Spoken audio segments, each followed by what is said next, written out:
Un attentat contre un journal en plein cœur de Paris, un attentat où l'on mitraille une rédaction, où l'on tue des policiers, une prise d'otage dans un hypercachère, où, après avoir tué une policière municipale, le terroriste assassine 4 personnes, parce qu'elles sont juives, là encore, en plein cœur de Paris. La semaine dernière, le siècle, ce 21e siècle, a juste 15 ans. Bonjour, merci d'avoir répondu à ce premier mardi de l'info de l'année. Les mardis ont tout juste un an, puisque l'an dernier, quasiment à cette date, à quelques jours près, avec Rabat Chaebi derrière la caméra, et puis Jamila Makhlouf, nous avons lancé cette formule. Jamila, qui est retenue ce soir par des examens universitaires, elle se perfectionne. Elle n'a pas pu se joindre à nous. Elle le regrette. Elle le regrette d'autant plus que nous allons parler je viens de vous le dire, des attentats contre Charlie Hebdo et contre ce magasin cachère. Elle a connu le traitement, c'est une journaliste, elle a connu le traitement du terrorisme et de l'intégrisme en Algérie lorsqu'elle exerçait chez elle.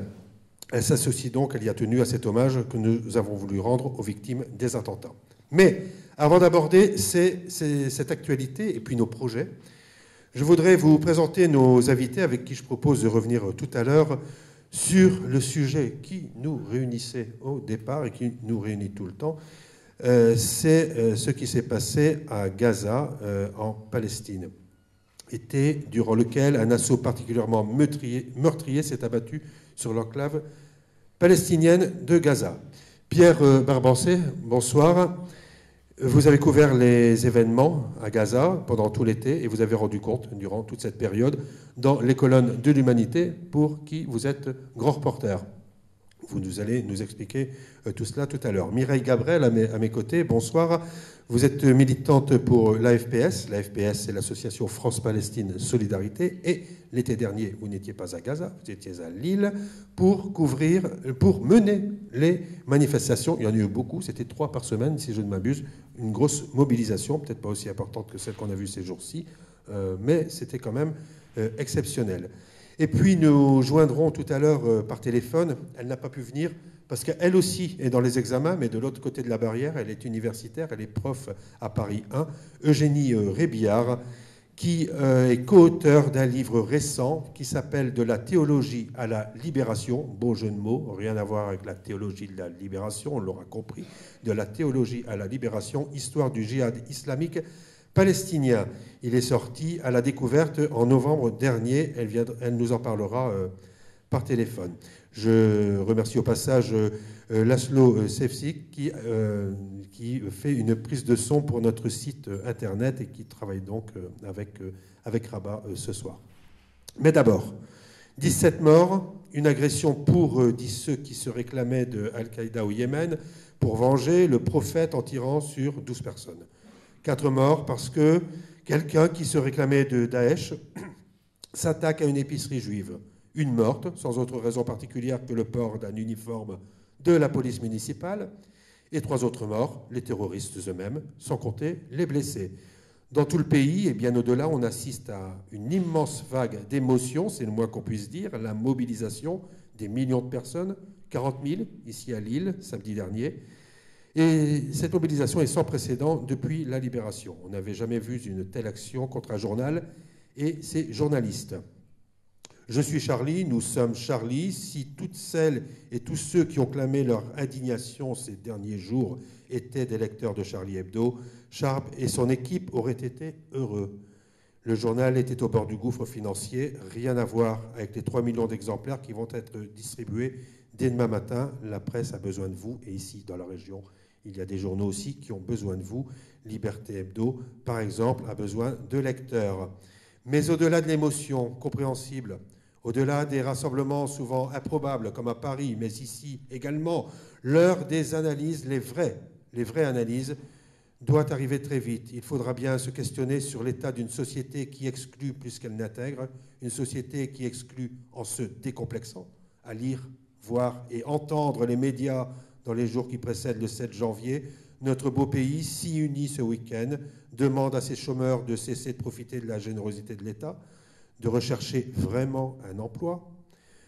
Il demande aussi aux pauvres d'aller dormir à l'abri des regards, pour ne pas nous gêner, d'aller, quand on est pauvre et quand on est rome, d'aller mourir et se faire enterrer ailleurs, de cesser de se poser en victime quand on a l'air d'être un agresseur potentiel, c'est-à-dire quand on est beurre, rebeu, arabe, pourquoi pas musulman.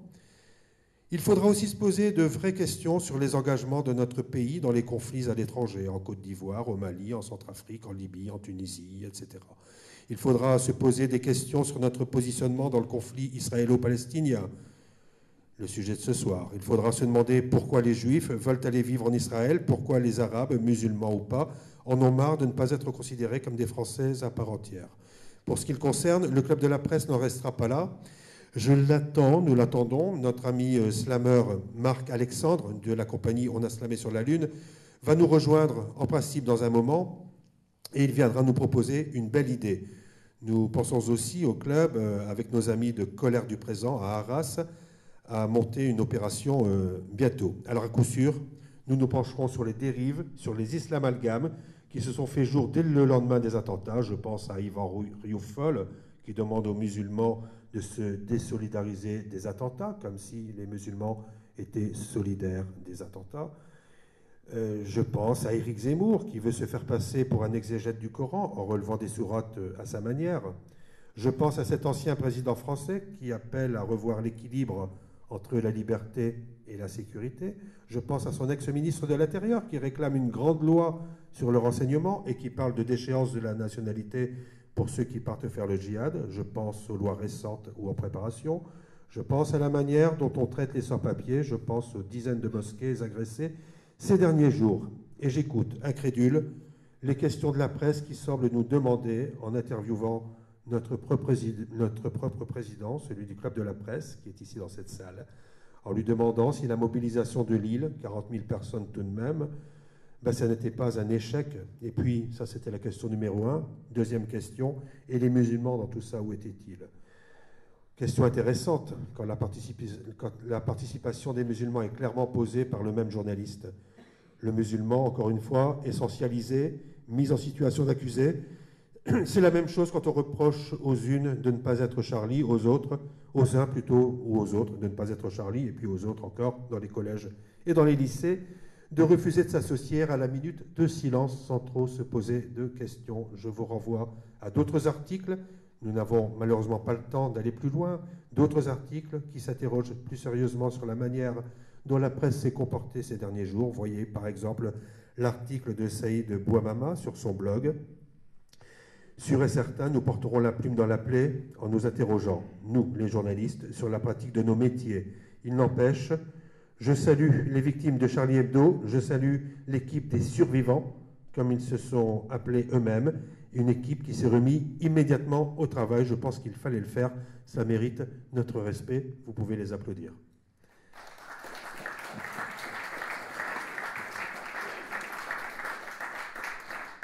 Alors Pierre Barbancé, avant d'aborder le sujet qui nous réunit, vous avez été effectivement vous aussi très sensibilisé à ce qui vient de se passer.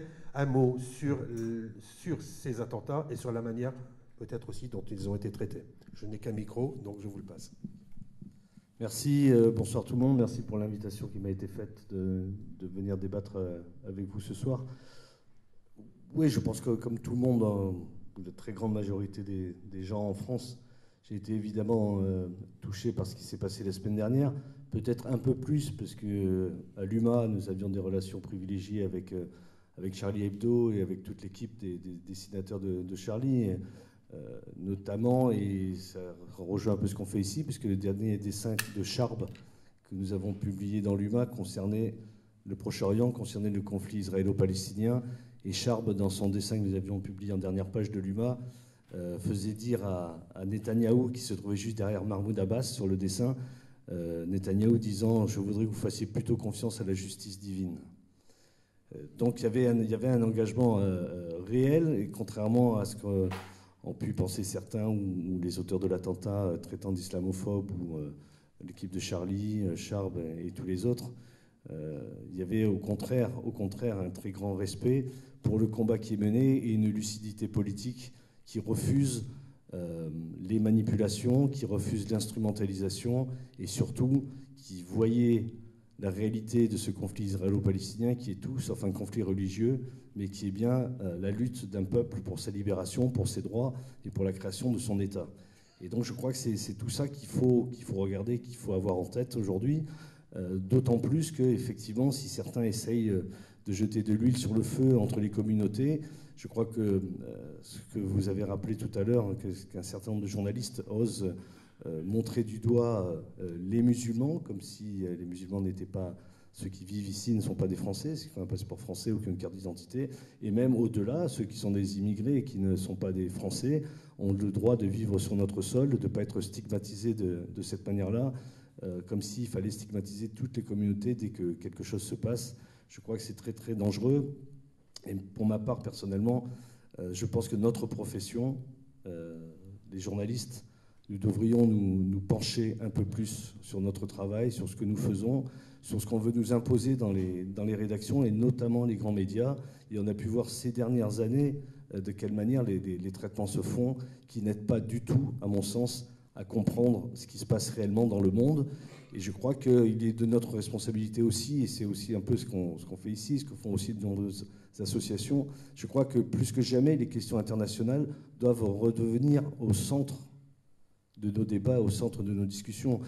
Je crois que c'est assez marquant que, par exemple, pendant la dernière campagne électorale pour l'élection présidentielle, les questions internationales n'ont quasiment pas été abordées.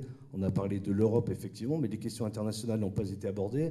Or, on élit quelqu'un qui devient de fait, en étant président de la République, on élit quelqu'un qui devient le chef des armées. Et malheureusement, depuis 2012, ce chef des armées, il s'est beaucoup agité, comme vous l'avez rappelé.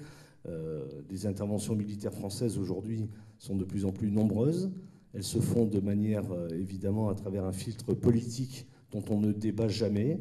On a une presse, je parle de la grande presse, évidemment, dans ce pays, qui s'aligne immédiatement sur les prises de position politiques et sur ce que fait la France. Dès que la France est engagée quelque part, les grands médias le suivent sans aucune distance, sans aucune réflexion, sans aucune critique, soutiennent absolument ce qui se fait.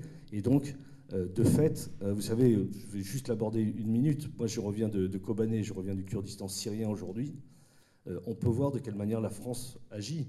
Elle agit en Irak au sein d'une coalition et se refuse, par exemple, à aider les Kurdes syriens qui pourtant détiennent une partie de la solution pour le Proche et le Moyen-Orient, c'est-à-dire au lieu d'accompagner les affrontements entre communautés ou les affrontements qui se placent sous une ombrelle religieuse, les Kurdes aujourd'hui en Syrie, comme veulent le faire les Kurdes en Turquie, par exemple, prônent et mettent en place une égalité entre les hommes et les femmes et mettent en place une égalité entre les communautés pour la gestion ensemble de régions et de provinces et de cantons.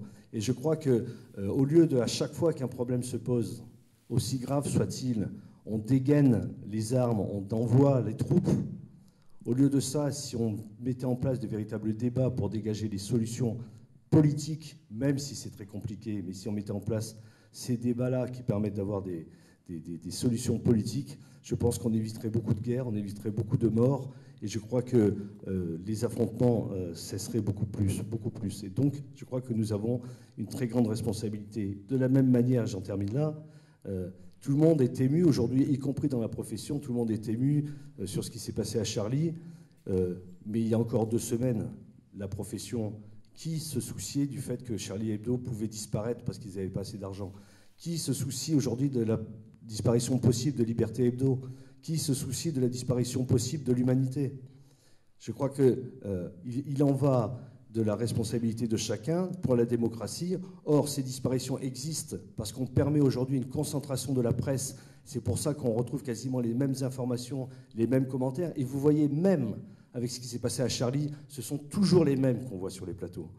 Or, si Charlie Hebdo a été frappé, Charlie Hebdo, c'est un journal d'opinion. L'Humanité, c'est un journal d'opinion. Liberté Hebdo, c'est un journal d'opinion.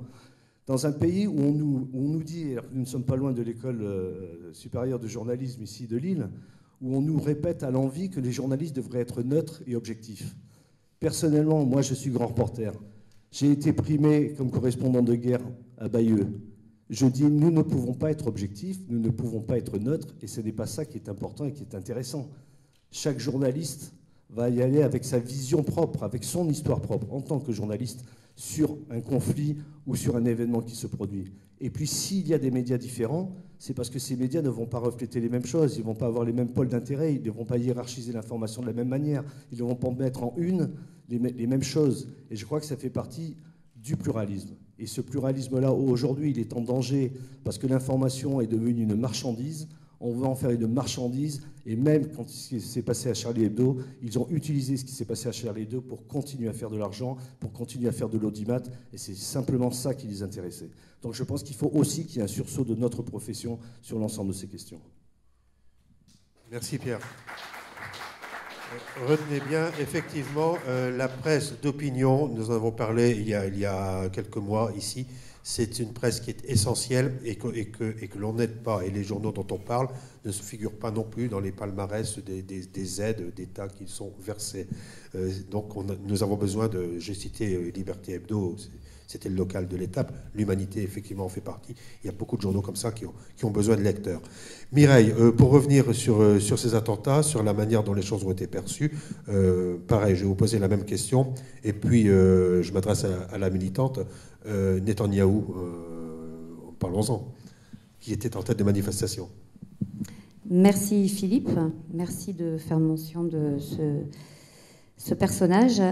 Donc je voudrais d'abord remercier le Club de la Presse, bien évidemment, de ne pas avoir oublié Gaza.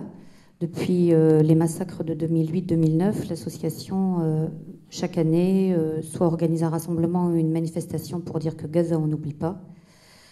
Donc voilà, merci d'abord au Club de la Presse, merci à la MRES de nous accueillir, merci à Pierre, qui est correspondant pour l'Humanité, qui a fait de nombreuses unes, aussi bien au moment des massacres de 2008-2009 que de 2012 et puis de cet été, sur les images aussi très violentes de ce qui s'est passé cet été. Une que nous avons utilisée dans l'association pour en faire des panneaux, des pancartes, pour interpeller aussi les passants, les manifestants, sur ce que c'est aussi que la réalité de cette guerre, que moi je me refuse et que nous nous refusons à l'FPS à appeler un conflit israélo-palestinien, qui est une guerre coloniale. Nous pensons que c'est extrêmement important d'utiliser un vocabulaire qui fait appel assez rapidement à une réalité. Et la réalité aujourd'hui, c'est que depuis 1948, c'est une guerre coloniale qui est menée. Oui, voilà. Et donc, voilà. Alors pour Charlie Hebdo, je voudrais rappeler d'abord qu'il y a eu 128 journalistes de tués en 2014, qu'il y en a eu 16 journalistes palestiniens tués cet été. Et ce qui concerne Charlie Hebdo, moi je vais me faire en fait le porte-parole de notre camarade franco-palestinien, Salah Hamouri, qui a été emprisonné pendant 7 ans dans les geôles israéliennes, que nous avons accueilli à Lille après sa libération, et qui a écrit un communiqué, je pense, qui sera un bon résumé de ce que nous pensons aussi par rapport à l'interpellation de Philippe sur Netanyahou. Et donc voilà ce que nous dit Salah Hamouri. Des assassins et des criminels de guerre dans la marche républicaine, avec marche républicaine entre guillemets. La nouvelle est tombée, Netanyahou, Lieberman et Bennett, les chefs de guerre de la nouvelle barbarie, vont participer à la marche républicaine à Paris. Quelle honte pour la France, quelle insulte. Est-il réellement acceptable pour les valeurs de la France que des criminels de guerre qui ont du sang encore frais d'enfants sur les mains marchent sur la terre où des milliers d'hommes et de femmes se sont battus et se battent encore pour défendre la liberté, et qui plus est, qu'ils y marchent au sein d'une marche qualifiée de républicaine. Moi, je ne vais pas tout vous lire, hein, sans déformer. Vous pourrez le retrouver de toute façon sur le Facebook de Salah Hamouri. Donc des gens qui ne portent en eux qu'une idéologie de crime et de haine contre l'humanité et la liberté. Ces personnes animées par la haine et le désir de tuer s'illustrent en Irak, en Syrie et ce dernier jour en France. Là, il parle bien évidemment de ceux qui ont commis les attentats à Charlie Hebdo et dans l'épicerie. Ces attaques commises en France soulèvent quelques questions. Comment est-il possible que 3 hommes, tous fichés, dont 2 fichés également par les services secrets américains et le 3e fraîchement sorti de prison, aient-ils pu ainsi s'entraîner à l'étranger, se procurer des armes, agir sans qu'à aucun moment les services français n'aient agi? Les renseignements français et extérieurs connaissent certainement la réponse à cette question. Je passe. Le trio de criminels n'est en rien légitime pour défiler lors de la marche républicaine qui prétend défendre les valeurs de démocratie, de liberté et de pluralisme. Je vous laisse aussi ces phrases à votre réflexion. Donc l'été dernier, à Gaza, comme je l'ai rappelé, 16 journalistes ont été tués par ce trio sanguinaire. Souvenons-nous également que le dessinateur et caricaturiste palestinien Naji Halali, très célèbre au Proche-Orient, a été assassiné par le Mossad à Londres le 22 juillet 1987. Preuve supplémentaire, s'il en faut, que les sionistes n'ont que faire de la liberté d'expression. Il est évidemment honteux, mais si peu surprenant de sa part, que le président de l'autorité palestinienne, Mahmoud Abbas, n'ait aucun problème à défiler aux côtés des bourreaux de son peuple, au moment même où des enfants meurent de froid. On sait très bien que les dernières interventions, comme disait Pierre, françaises en Irak, au Mali, en Centrafrique, n'avaient pas pour but de lutter contre les djihadistes que la France arme par ailleurs, mais uniquement de protéger les intérêts impérialistes et les dictateurs amis. Il est tristement prévisible que la politique de la porte ouverte menée par la France et d'autres pays permette à leurs citoyens d'aller combattre en Syrie et en Irak se retournerait tôt ou tard contre elles. Les crises sociales internes de la France doivent trouver leur solution en France. L'union nationale derrière les impérialistes, derrière les criminels de guerre, derrière des partis politiques qui, depuis 3 décennies, n'ont fait que creuser les différences entre les citoyens français en tapant sur les immigrés, les musulmans, les Roms, les précaires, les quartiers populaires. Cette union n'a aucun sens et est une insulte aux victimes décédées, mais également au peuple français dans son ensemble. Le peuple français doit s'unir contre l'impérialisme, contre le racisme, contre ce système qui ne produit que division, injustice et horreur. Voilà, je vous laisse découvrir le reste, je n'ai pas lu en entier. Et il termine par « Tout mon soutien à celles et ceux qui, en cette sombre période, s'organisent au quotidien pour construire une société alternative basée sur la solidarité, l'égalité, la liberté, l'autodétermination des peuples, la lutte contre les discriminations, contre l'impérialisme et contre le racisme. Le présent est fait de lutte, l'avenir nous appartient. » Voilà, c'était le communiqué de Salah Hamouri, notre compatriote, donc, qui est aujourd'hui à Jérusalem. Merci. Merci. Alors, la Palestine, nous y revenons tout de suite. Donc, ce que nous avons voulu faire, par le biais du titre de cette rencontre, Retour sur Gaza, c'est revenir sur les événements de Gaza, essayer de prendre un peu de recul, essayer de comprendre ce qui s'est passé, sur tout ce qui en découle et comment on arrive à ce type de situation. Je rappelle rapidement, cet été, alors d'abord, oui, j'avais annoncé Marc Alexandre, apparemment il est coincé dans le métro, il ne pourra pas nous rejoindre. Il est là? Oh bien alors, viens nous rejoindre tout de suite, viens donc. Voilà, j'ai eu raison de m'interrompre.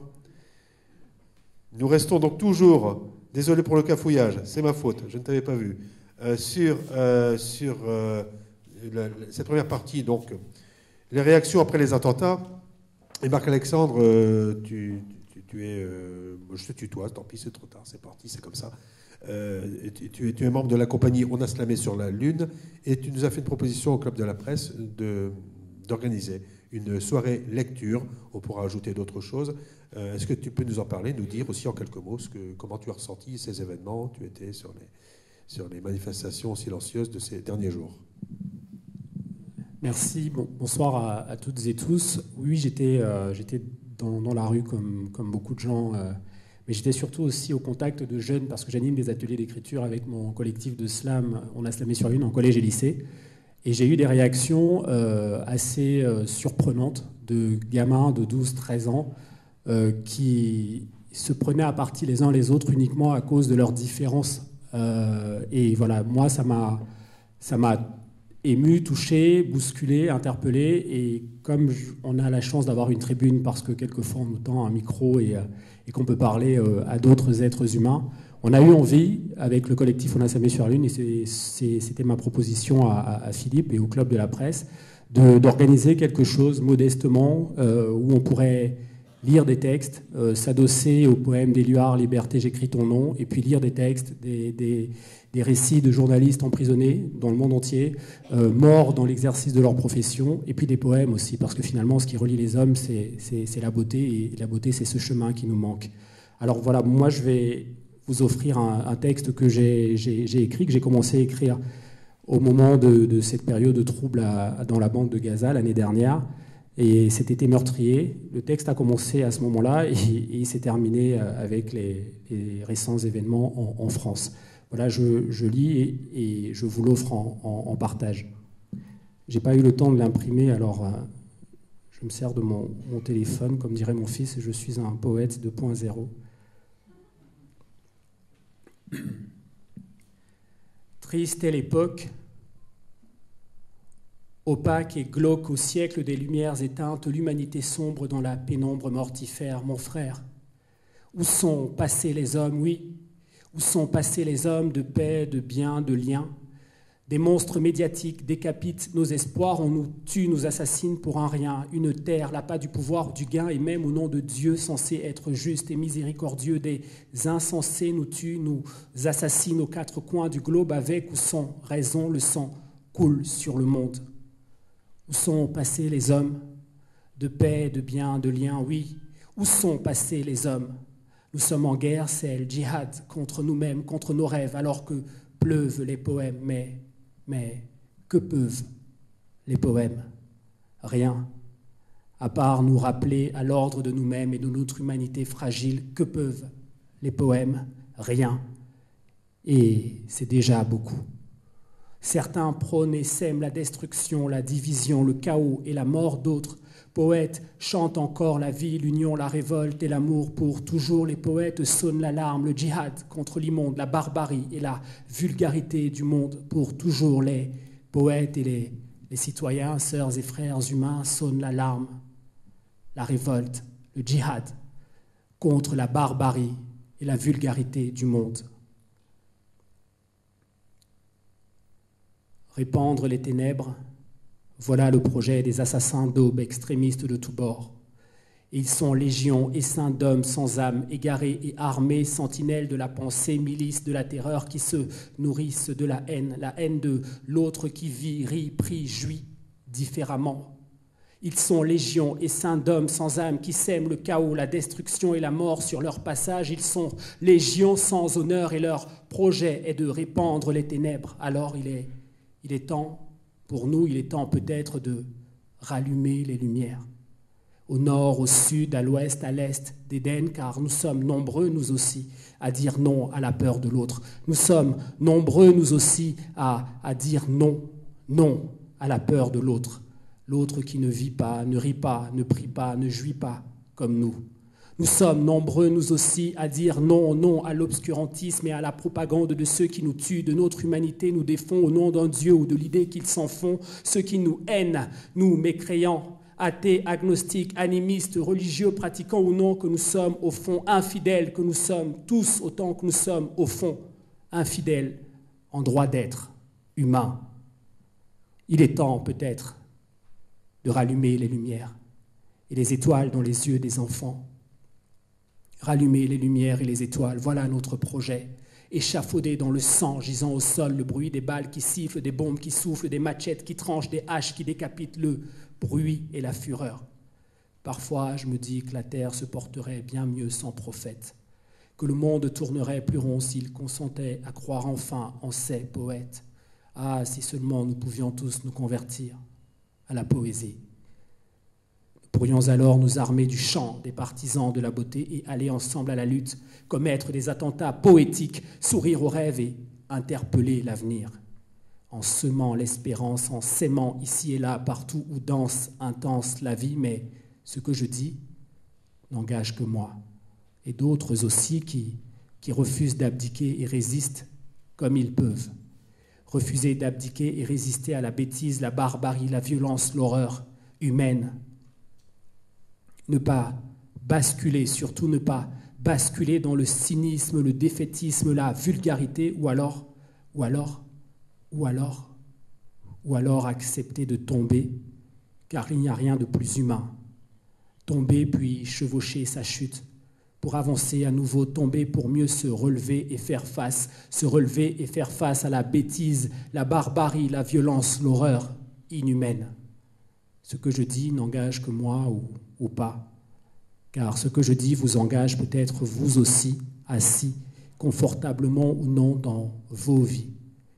Nous sommes nombreux à vouloir allumer les lumières et les étoiles dans les yeux des enfants. Oui, nous aussi, nous sommes nombreux à vouloir allumer la lumière et les étoiles dans les yeux des enfants. Alors il est temps peut-être de le faire ensemble. Serre-moi la main, fais-moi la paix. Oui, serre-moi la main, fais-moi la paix. Merci pour votre écoute. Bravo.